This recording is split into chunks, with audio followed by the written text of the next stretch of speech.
예, 여러분 반갑습니다. 이제 하나님의 말씀을 나누는 시간을 갖도록 하겠습니다. 그동안 제가 여러분께 전해드린 말씀이 유튜브에 이렇게 되어 있습니다. 여러분들 참고해 주시기 바랍니다. 오늘은 그동안 제가 주기도문을 한 15시간에 걸쳐서 상세히 여러분께 말씀을 전했는데요. 그렇게 하다 보니까 이제 세부적인 것들은 여러분께서 아주 자세히 알게 되셨는데 전체적인 흐름을 놓칠 수가 있어서 그것을 4회에 걸쳐서 축약을 해서 여러분들이 흐름을 좀 따라가실 수 있게 또 정리하는 시간을 가지고 있습니다. 그래서 두 번째 시간까지 했고요. 오늘은 세 번째 시간입니다. 그래서 첫째 시간, 둘째 시간은 뭐였죠? 하늘에 계신 우리 아버지여, 이름이 거룩히 여김을 받으시오며 나라가 임하시오며 뜻이 하늘에서 이루어진 것 같이 땅에서도 이루어지이다.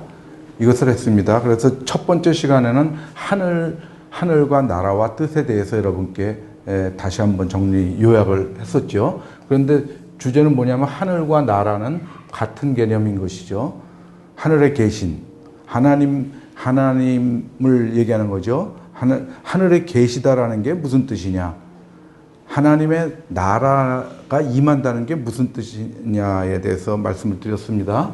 그런데 다시 한번 간단히 요약을 하면은 제가 하늘에 대해서 주장을 하는 게 차원적 발상을 하자는 거죠. N차원적. 우리가 3차원에 살고 있고 4차원이 둘러싸여 있고 5차원 세계가 그것을 감싸고 있다는 것입니다. 그래서 하늘은 이렇게 다차원적으로 해석을 해야 우리가 복음을 이해하는데 큰 도움을 받을 수가 있다고 제가 말씀을 드렸죠. 그런데 요점은 뭐냐면 하늘에 계신이라는 것은 같이 계신다라는 겁니다.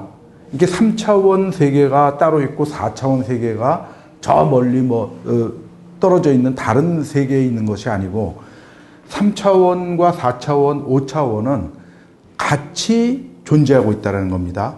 그런데 더 높은 차원에서의 존재는 더 낮은 차원의 존재를 언제든지 관찰하고 그들에게 영향력을 발휘할 수 있지만 낮은 차원의 존재는 더 높은 차원의 존재를 인식하지 못하고 이해하기도 어렵고 영향력을 끼칠 수가 없다라는 것입니다. 그런데 이 나라는 하늘이 이렇게 구성되어 있으므로 하나님 나라가 임하시오며의 뜻은 뭐냐면은 지금 하나님 나라가 우리하고 같이 있는 겁니다. 그래서 예수님께서도 하나님 나라가 너에게 이미 임하였느니라 이렇게 말씀하셨죠. 그 다음에 또 계시록에서는 내가 속히 오리라.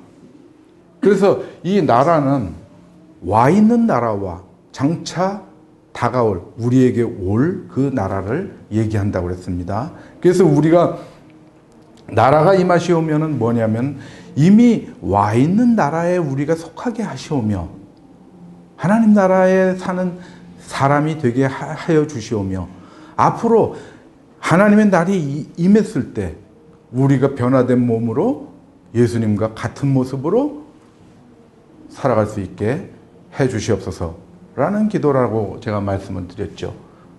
왜냐하면 요한일서 3장 2절 같은 데 보면은 어떻게 나와 있습니까? 우리는 지금 하나님의 자녀인데 장차 우리가 어떤 모습으로 나타날지 모른다. 그런데 예수님께서 나타나시면 우리가 그와 같을 줄을 안다. 장차 나타나실 예수님과 우리가 같아진다라는 겁니다. 왜? 우리가 그의 참모습을 보기 때문이다. 그의 참모습 같이 우리도 그렇게 변화된다. 그런데 그것은 이 N차원적 하늘의 시각으로 해석을 하면은 이 차원적 하늘의 벽이 무너진다라는 겁니다. 그래서 하늘들로 구성되어 있던 것들이 다 그 차원적 경계가 무너져서 하나의 하늘이 된다라는 것입니다. 그것이 베드로후서 3장 12절에 나오는 말씀인 거죠. 하늘들이 풀어진다. 하늘들이 녹아서 풀어진다.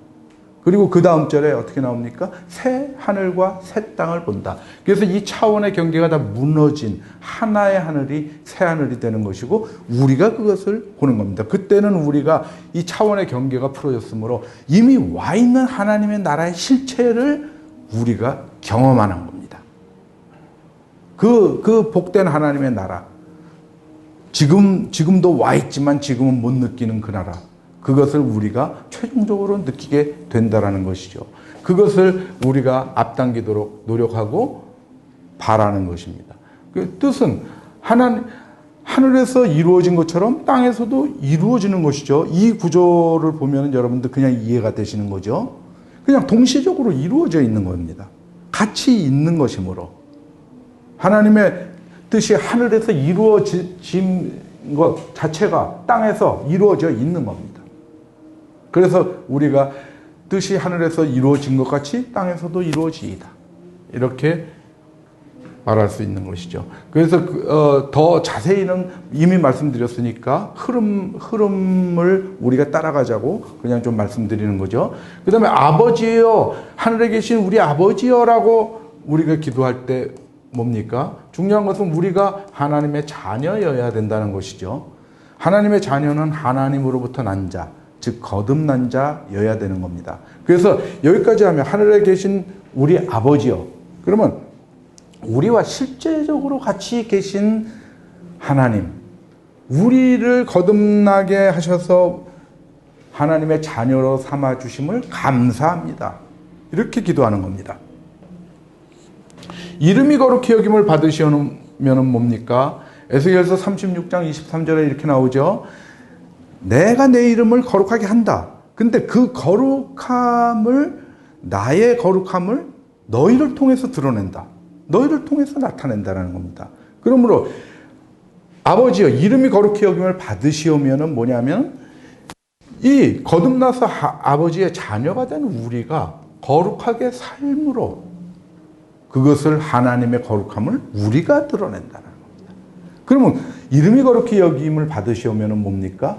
우리가 이렇게 아버지 하나님의 이름의 거룩함을 드러내기 위해서 우리가 거룩한 삶을 살겠나이다 라는 결이고, 그렇게 살 수 있도록 힘을 주시옵소서 라는 간구입니다. 그래서 여기까지 첫 번째, 두 번째 시간이었고, 세 번째로 그 다음 뭡니까? 오늘 우리에게 일용할 양식을 주시옵고, 우리가 우리에게 죄 지은 자를 사하여 준 것 같이 우리 죄를 사하여 주옵시고, 용서죠. 우리에게 일용할 양식을 주옵시고, 양식과 용서에 대해서 살펴보는 시간을 갖도록 하겠습니다. 첫 번째 일용할 양식입니다. 오늘 우리에게 일용할 양식을 주셨고, 오늘 그래서 주기도문을 아침에 일어나서 세수하고 무릎 꿇고 매일 주기도문을 해야 된다는 것 여러분들이 이 구절로 짐작하실 수가 있을 것입니다. 오늘, 항상 오늘 데일리 일용할 양식, 우리에게 오늘 필요한 양식을 달라고 기도하는 겁니다. 그런데 오늘 필요한 양식, 그것이 무슨 양식입니까? 우리가 먹는 이게 밥 뭐 이런 것들입니까? 우리에게 필요한 육체적 양식입니까? 안 그렇죠. 왜 그러냐면은 이렇게 기도로 가르치신 직후에 예수님께서 우리가 오해할까봐 이렇게 또 부연해서 말씀을 주셨습니다. 그럼에도 불구하고 이 일용할 양식에 대해서 자꾸 세상적 양식, 우리 세상에서 필요한 것들을 구해라라는 그런 이렇게 가리키는 분들도 있습니다. 큰 오산이죠. 그 조금만 더 내려가면은 명백히 예수님께서 말씀하십니다. 무엇을 먹을까, 무엇을 마실까, 무엇을 입을까 하지 마라. 그러지 않습니까? 너의 육신을 위해서 필요한 것들, 그거를 구하지 마라. 그건 다 이방인들이 구하는 것이다. 이방인들은 누굽니까? 세상을 따라가는, 세상을 추구하는 사람들이 구하는 것이다. 그래서 너희는 먼저 그 나라와 그의 의를 구하라. 그리하면 이 모든 것 너희에게 더하시리라. 이렇게 이것은 구하지 말라는 겁니다. 그러므로 오늘 우리에게 일용할 양식을 주시옵고의 일용할 양식은 전혀 이것이 아니라는 것을 알 수가 있습니다. 그래서 보면은 마태복음 5장 6절에 의에 줄이고 목마른 자가 나오죠. 이것은 산상수훈 속에서 제일 처음에 나오는 8가지 복 있는 자들에 관한 거죠. 이것도 다 산상수훈 속에 들어 있습니다. 마태복음 5장부터 7장까지는 전부 산상수훈입니다. 그 7장까지 다 말씀하시고 난 다음에 산에서 내려오시죠. 그래서 주기도문 또한 산상수훈 속에 있는 건데, 여기서 주로 이제 우리가 산상수훈 그러면 8가지 복 있는 자들 그걸 연상하죠. 의에 줄이고 목마른 자는 누구입니까? 우리 성도입니다. 예수 그리스도를 따라가는 삶을 살고자 하는 우리 성도입니다. 이 의에 줄이고 목마른 자는 누구입니까? 심령이 가난한 자입니다. 애통하는 자입니다. 온유한 자입니다. 마음이 청결한 자고 화평케 하는 자고, 의에 줄이고 목마르고 또 뭡니까? 의를 위해서 박해를 받는 자. 그들이 각각 8종류의 사람이 따로 있는 게 아니고 그 8가지 종류가 우리의 안에서 한꺼번에 이루어지는 것이죠. 그래서 그 자는, 의에 줄이고 목마른 자는 복이 있어서, 심령이 가난한 자도 복이 있어서 천국이 그들의 것이죠. 의에 줄이고 목마른 자는 그들이 배부를 것이라고 그랬습니다. 줄이고 목마른 자, 이들이 배부를 것이라고 그랬습니다. 그러면 이 배부르려면 뭐가 필요합니까? 양식이 필요하겠죠, 양식이. 그래서 일용할 양식을 달라고 그러는 겁니다. 매일 이런 삶을 사는 우리에게, 의에 줄이고 목마른 삶을 사는 우리에게, 화평케 하고자 하는 삶, 마음을 청결하게 하고자 하는 삶, 긍휼히 여기는 삶, 그것을 늘 살아가는 우리가 먹어서 힘을 얻을 양식, 그것이 일용할 양식입니다. 그것을 달라고 우리가 하나님께 기도하는 겁니다. 그러면 줄이고 목마른, 그러면 이게 여기 뭐가 있겠습니까? 배부르려면 줄일 때는 떡을 먹고 목마르면 물을 먹어야 되겠죠. 그래서 이 2가지가 또 성경에서 이 2가지에 대해서 성경이 우리에게 설명을 해주고 계시는 것입니다. 그래서 양식에는 2가지 양식이 있습니다. 썩을 양식이 있고 영생하도록 있는 양식이 있습니다. 그러면 우리가 의에 줄이고 목마른 자를 배불리는 것은 무엇이겠습니까? 썩을 양식이겠습니까? 영생하도록 있는 양식이겠죠. 그래서 이것을 얻기 위해서 너희가 일해라. 그러니까 그걸 들은 유대 백성들이 그 영생하도록 있는 양식을 얻으려면 하나님의 일을 해야 되겠구나 라는 걸 직감했죠. 그래서 예수님께 묻습니다. 어떻게 하여야 하나님의 일을 하오리까?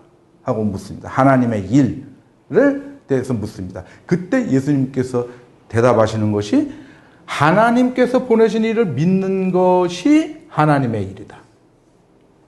이렇게 말씀하십니다. 이렇게 대답해 주십니다.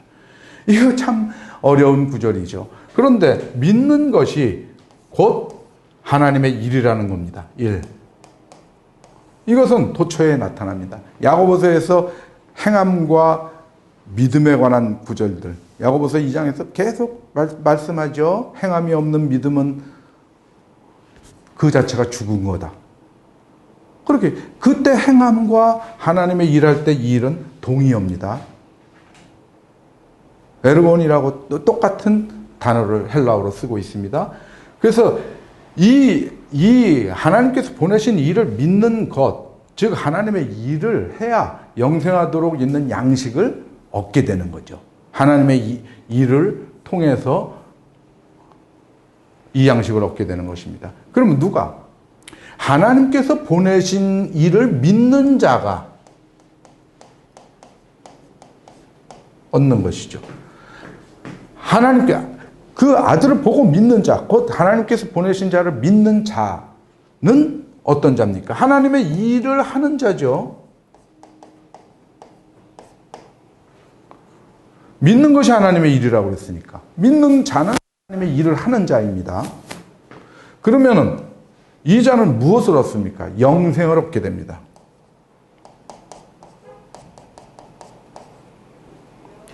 아들을 보고 믿는 자마다 영생을 얻는 이것이니라. 무엇이? 하나님의 뜻이. 그것이 하나님의 뜻입니다. 영생을 얻게 한다. 그것이 요한복음 6장 40절에 나오는 거죠. 내 아버지의 뜻은 아들을 보고 믿는 자마다 영생을 얻게 되는 이것이다. 그러면 명백하지 않습니까? 하나님의 일을 하면은 영생하도록 있는 양식을 얻죠. 그렇게 되면 그것을 먹으니까 이 믿는 자는 영생을 얻게 되는 겁니다. 이렇게 성경은 연결되고 있습니다. 그래서 우리가 영생의 양식을 먹어야 됩니다. 그런데 도대체 그걸 먹어야 되는데 영생하도록 있는 양식이란 무엇이냐? 우리가 영생하도록 먹을 그 떡과 물은 무엇이냐? 그것은 조금 뒤에 말씀드리겠습니다. 썩을 양식이 있죠. 세상의 일로 얻어지는 겁니다. 우리의 세상에 살면 아까 썩을 양식을 위해서 일하지 말라. 일하지 말라는 원래 원어의 뜻은 노력하다입니다. 그래서 그것을 향해서 너희가 노력하지 말고 영생하도록 있는 양식을 위해서 노력해라. 그런데 데살로니가후서에서는 이 세상의 일로 얻어지는 양식에 대해서 얘기하고 있죠. 그래서 열심히 기도하고 그러지 말고 조용히 일해서 자기 양식을 먹으라는 겁니다. 세상의 양식은 그것입니다. 그래서 어차피 썩을 양식과 영생의 양식이 이렇게 두 가지가 대비됐기 때문에 여기에 대해서도 잠깐 언급한 거죠. 예수님께서 그 사마리아 여인 만났을 때 그때 제자들한테 하신 말씀이죠. 나의 양식. 아버지의 뜻을 행하고 그의 일을 온전히 이루는 이것이다. 조금 아까 설명드린 그대로입니다. 그러면 봅시다. 이제 떡이 나옵니다. 아까 영생하도록 있는 양식을 먹어야 되는데 그것은 우리가 꼭 필요한 것이죠. 먹어야 된다라는 겁니다. 근데 그게 구체적으로 무엇이냐라는 게 이제 나오는 겁니다. 그러면 양식은 뭐냐면은 떡과 물이죠. 음료수입니다. 그냥 이게 떡으로 그냥 이렇게 총칭을 한 겁니다. 우리에게 필요한 거. 그래서 생명의 떡에 대해서 나오죠. 요한복음 6장에 하나님의 떡은 하늘에서 내려 세상에 생명을 주는 것이니라. 하나님의 떡은 생명을 주는 떡, 생명의 떡입니다. 그죠? 그래서 그들이 이르되 주여 이 떡을 항상 우리에게 주소서. 예수님께서 이렇게 말씀하시니까 그들이 예수님께 항상 이 떡을 우리에게 달라고 그럽니다. 이것은 이 주기도문에서 오늘 우리에게 일용할 양식을 주옵시오 하고 동일한 문장이 되는 것이요. 같은 뜻입니다. 항상 우리에게 이 떡을 달라. 오늘 우리에게 일용할 양식을 주옵시고. 항상 우리가 그렇게 기도하니까 매일. 그러니까 똑같은 내용이죠. 그러니까 예수께서 이르시되 나는 생명의 떡이니 하나님의 떡, 하늘에서 내려주는 떡이 생명의 떡인데 그것이 바로 나다라는 겁니다. 예수 그리스도가 생명의 떡이라는 겁니다. 내게 오는 자는 결코 줄이지 아니할 터이요 나를 믿는 자는 영원히 목마르지 아니하리라. 이것은 무엇입니까? 우리에게 주소서에 대한 답입니다. 그 떡이 난데 그 떡을 너네가 무조건 달라고 해서 주는 게 아니다라는 겁니다. 내게 오는 자 결코 줄이지 아니할 터. 내게 오는 자가 생명의 떡을 얻게 된다라는 것이죠. 그래서 보면 무엇입니까? 하늘에서 하나님께서 떡을 내려주십니다. 떡을. 생명의 떡. 떡을 이렇게 내려주시는데 그것은 우리 이렇게 ABC 있으면은 우리에게 전체적으로 하늘에서부터 내려오는 생명의 떡이 우리에게 다가옵니다. 그런데 이 떡을 먹을 수 있는 자는 누굽니까? 내게 오는 자. 예수님께로, 하나님께로 가는 자가 그 떡을 얻게 되는 것입니다.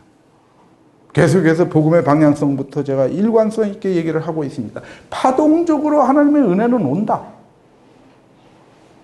그런데 그것을 내 것으로 만들려면 내가 가야 된다. 그 개념입니다. 그래서 마태복음 4장 4절을 또 봅시다.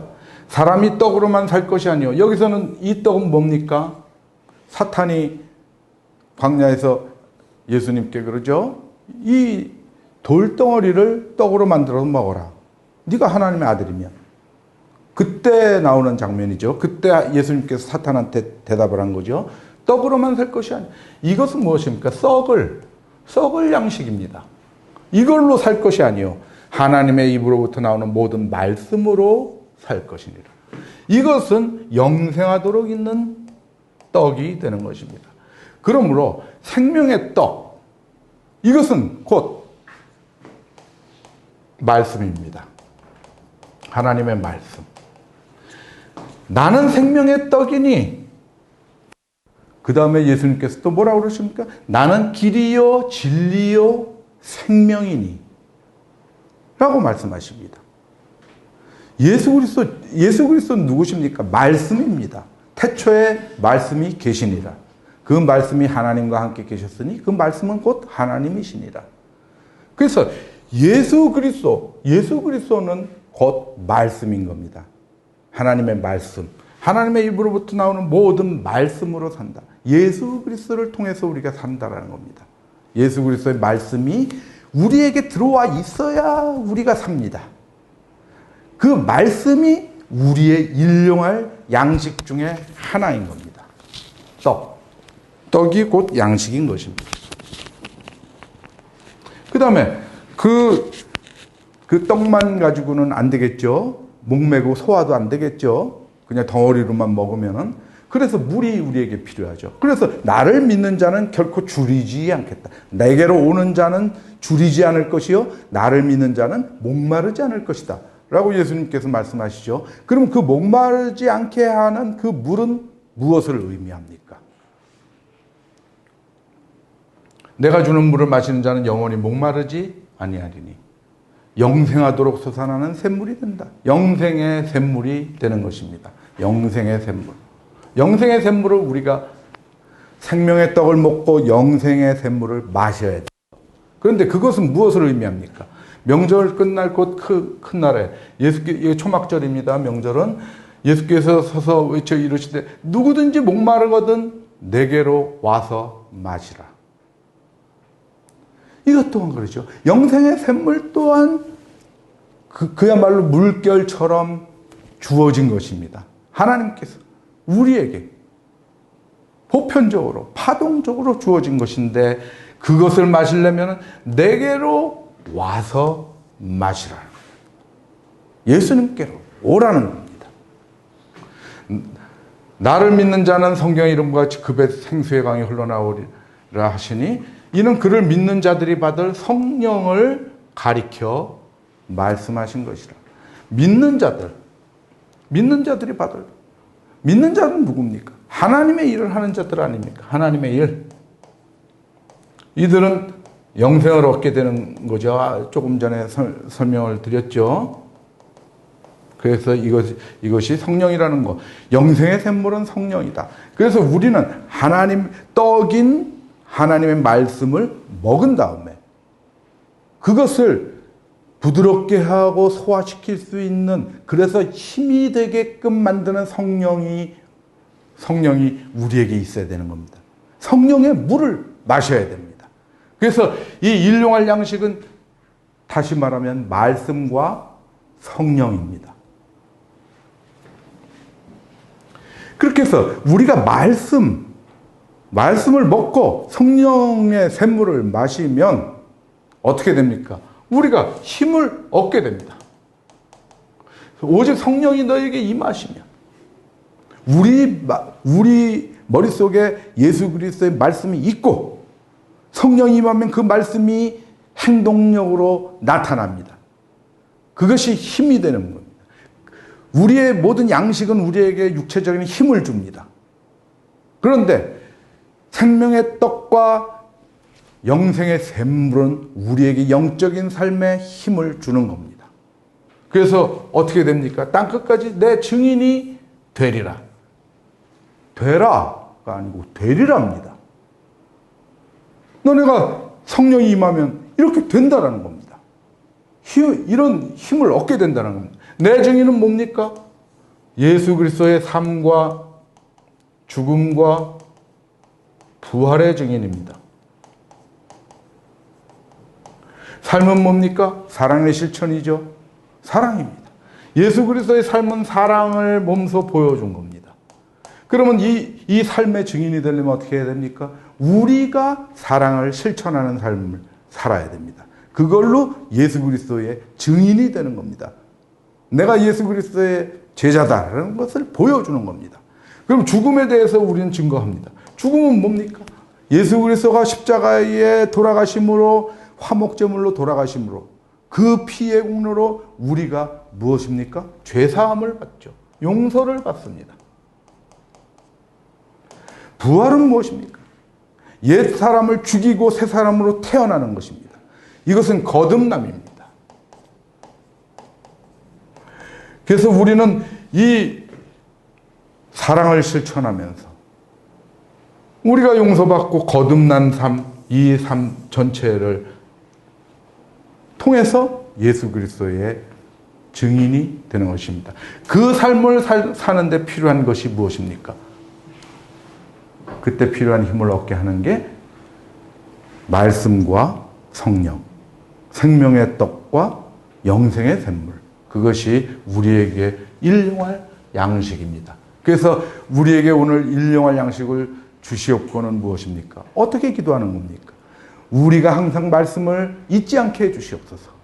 그리고 우리에게 성령을 보내주셔서 우리가 영적인 삶, 사랑하는 삶을 살아갈 수 있도록 도와주시옵소서. 힘 주시옵소서. 이것입니다. 그 다음에 용서에 대해서 본문은 이거죠. 우리가 우리에게 죄 지은 자를 사하여 준 것 같이 우리 죄를 사하여 주시옵고. 용서에 대해서도 자세히 말씀드렸기 때문에 요점만 간단히 그 흐름을 잡도록 하겠습니다. 용서의 요체는 무엇입니까? 용서는 무엇입니까? 본질이 자애입니다. 자애. 자기를 사랑하는 것에서부터 나옵니다.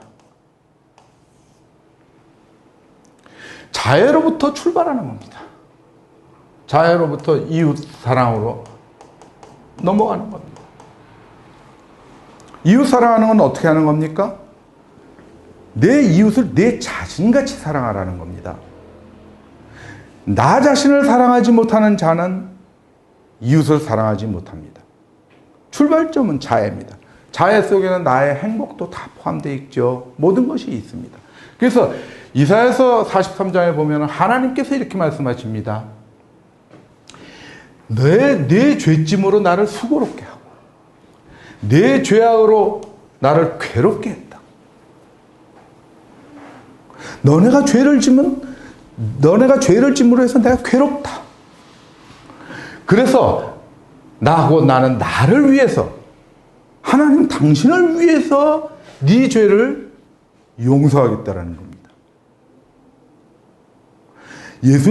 하나님께서 우리를 사랑하시니까 사랑하는 자가 죄 짓고 돌아다니는 꼴을 보면 수고로운 겁니다. 그래서 그 죄를 사할 방법을 연구하시는 겁니다. 그런데 괴로우시다고 무조건적으로 용서하실까요? 그냥 용서하고 끝내실까요? No, 그렇지 않죠. 그것을 이제 보겠습니다. 여기는 우리가 우리에게 죄 지은 자를 사하여 준 것 같이 우리 죄를 사하여 주셨고 이렇게 얘기를 하고 있습니다. 이것은 뭡니까? 이것은 조건부입니다. 조건부. 그래서 이것은 결국은 상호성입니다. 상호성은 이것은 우리와 이웃 관계에서도 이 상호성이 있고 우리와 하나님과 이거는 하나님과의 관계 아닙니까? 우리 죄를 사해달라는 것은 하나님께 기도하는 것이죠. 그래서 서로 이렇게 상호성을 갖고 있습니다.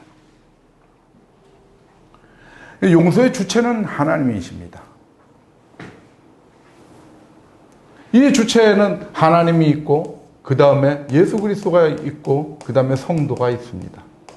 모두가 사랑을 갖고 있는 사랑의 행위를 하는 모든 주체는 용서의 주체입니다. 왜? 용서가 사랑이니까. 용서는 사랑의 극치입니다. 용서하기 위해서 아들을 십자가에 달리게 하셨습니다.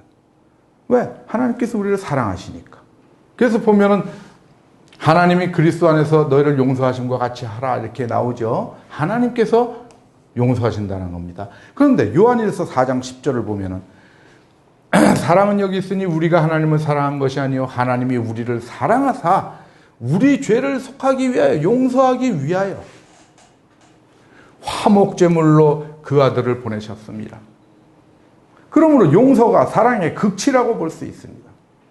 그 아들을 죽였습니다. 십자가에 달았습니다. 왜? 우리를 용서하기 위해서. 그래서 용서하지 않으면 괴로우신 하나님께서 이렇게 용서를 보내주십니다. 파동적으로 용서. 이건 뭡니까? 예수 그리스도를 화목제물로 보내주신 겁니다.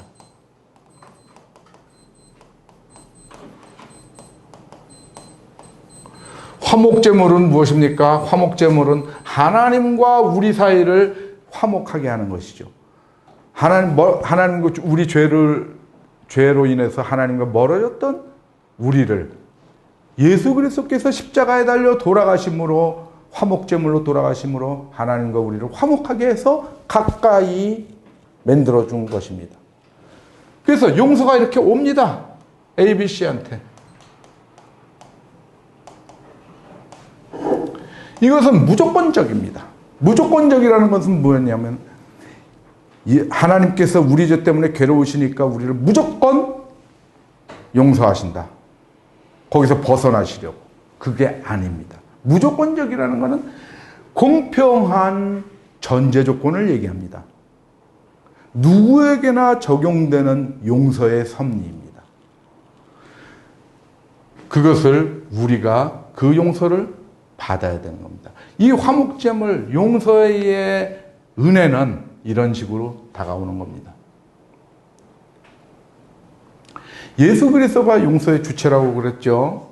두 번째, 나의 피.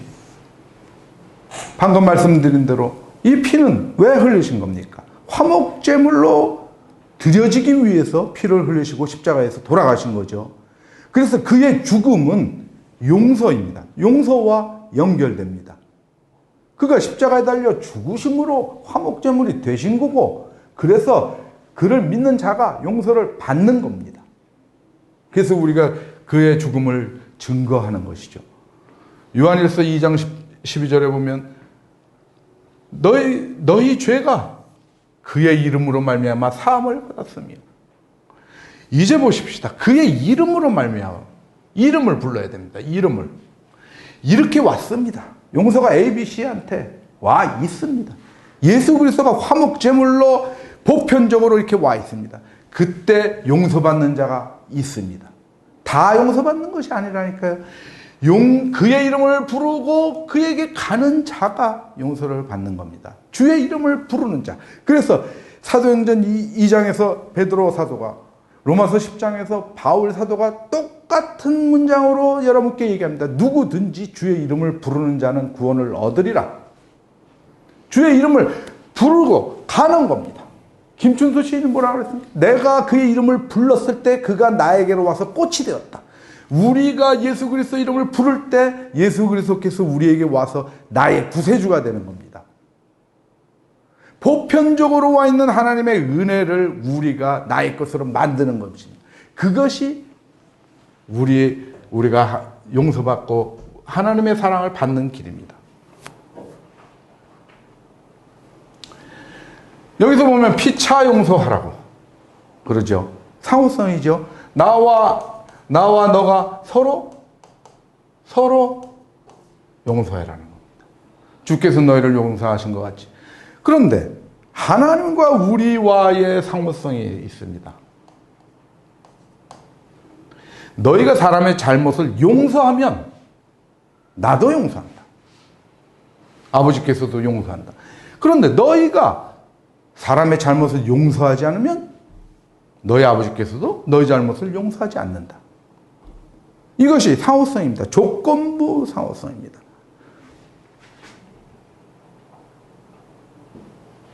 이렇게 보편적으로 오는 하나님의 은혜인 용서를 우리가 주의 이름을 부르면서 갑니다. 가서 그것을 나의 것으로 만듭니다. 그런데 그것은 상당히 추상적 개념입니다. 하나님께 어떻게 다가가느냐? 주의 이름을 부르면서 하나님께로 가까이 가는 방법이 무엇이냐? 히브리서 4장 16절에도 그러죠. 너네가 긍휼하심을 얻으려면, 은혜를 얻으려면 은혜의 보좌 앞으로 나아갈지니라. 그런데 우리가 은혜의 보좌 앞으로 나간다는 개념이 너무도 모호하지 않습니까? 그런데 그 답을 주시죠. 이 방법, 구체적인 방법을 여러분이 알아야 되는 겁니다. 그것은 마태복음 25장 40절에 분명하게 말씀해 주고 계십니다.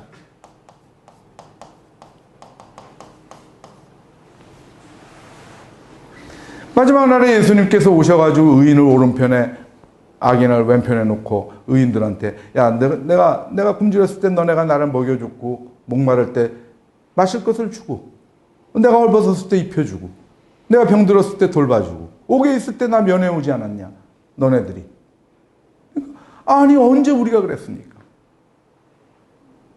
주여 우리가 언제 그런 아주 몸둘 바를 몰랐겠죠. 그때 말씀하신 것이 지극히 작은 자 하나에게 한 것이 내 형제 중에 지극히 작은 자 하나한테 한 것이 내게 한 거다. 우리는 옆으로 가는 겁니다. 이웃에게 내 이웃을 내 자신처럼 사랑하라. 그것을 행하는 것, 그 계명을 지키는 것이 하나님께로 나아가는 구체적인 방법입니다. 직접적인 이런 방법은 없습니다. 모릅니다. 관념적인 것입니다. 그리고 이 방법을 모른 채로 맨날 이렇게 하나님께 나가는 삶을 살자고 그러는 사람들이 많이 있습니다. 공허한 소리입니다. 공허한 메아리에 불과합니다. 옆으로 갈 때 위로 가는 것입니다. 우리는 이 방법밖에 없습니다. 왜? 이것이 3차원 세계입니다. 3차원 세계에서 가능한 것이 이거밖에 없습니다. 우리가 차원을 뚫고 하나님께로 가는 방법이 없습니다. 그런데 N차원의 하나님께서는 3차원에서 옆으로 가는 이 방향을 하나님이 보시면은 나에게로 오는 걸로 느껴지는 겁니다. 그리고 실제로 그런 겁니다. 내가 가서 이웃에게 사랑을 베풀면 그것이 하나님을 사랑하는 겁니다. 그런데 이 3차원 세계에서 가능한 방향을 놔두고 도저히 불가능한 N차원 공간을 뚫고 가는 그런 하나님에 가까이 가는 것, 그것을 추구하는 사람들. 그들은 영영 죽을 때까지 하나님께 가까이 가지 못합니다. 아무리 돌을 닦고 면벽 수행을 해도 다 공허합니다. 면벽 수행하는 시간에 나가서 사랑을 베풀어야 됩니다. 그러면 그것이 이렇게 하나님께로 통하는 것입니다. 그 방법을 분명히 마태복음 25장 40절에서 말씀해 주고 있습니다. 그것이 아주 복음의 키입니다.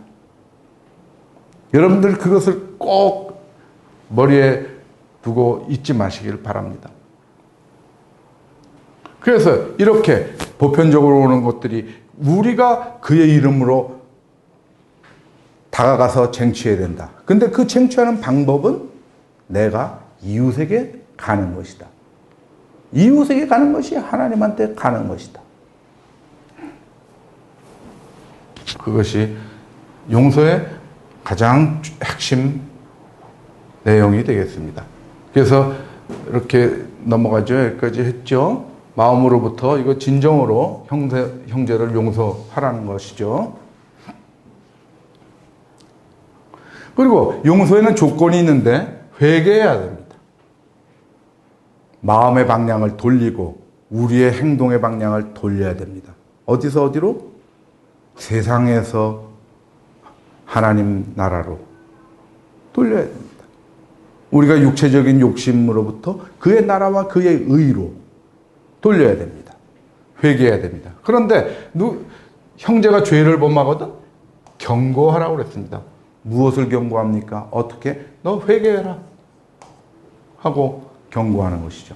그래서 회개하면 용서해라. 조건이 그렇습니다. 두 번째는 사랑입니다. 사랑함이 있어야 됩니다. 사랑 속에 용서는 사랑 속에 포함되어 있죠. 그래서 그의 많은 죄가 사해졌도다. 이는 그의 사랑함이 많음이라. 그런데 이것이 정량적으로 똑같은 걸까요? 여기서 사랑함이 10개면 여기 많은 죄가 10개일까요? 그거는 아닙니다. 이것은 방향성의 문제입니다. 우리가 용서하는 방향, 늘 그런 삶을 살아가면 우리의 죄가 사해지는 겁니다. 왜 그렇습니까? 그 임금이 10,000달란트 빚진 자의 사함을 준 것이 있었죠. 그가 사랑함, 그러니까 그가 동료에게 탕감해 줄 것, 용서해 줄 것은 얼마였습니까? 100달란트였습니다. 100달란트. 아니, 100데나리온이었습니다. 그런데 그 주인이 이자에게 사해준 그 죄는 얼마였습니까? 10,000달란트였습니다. 10,000달란트.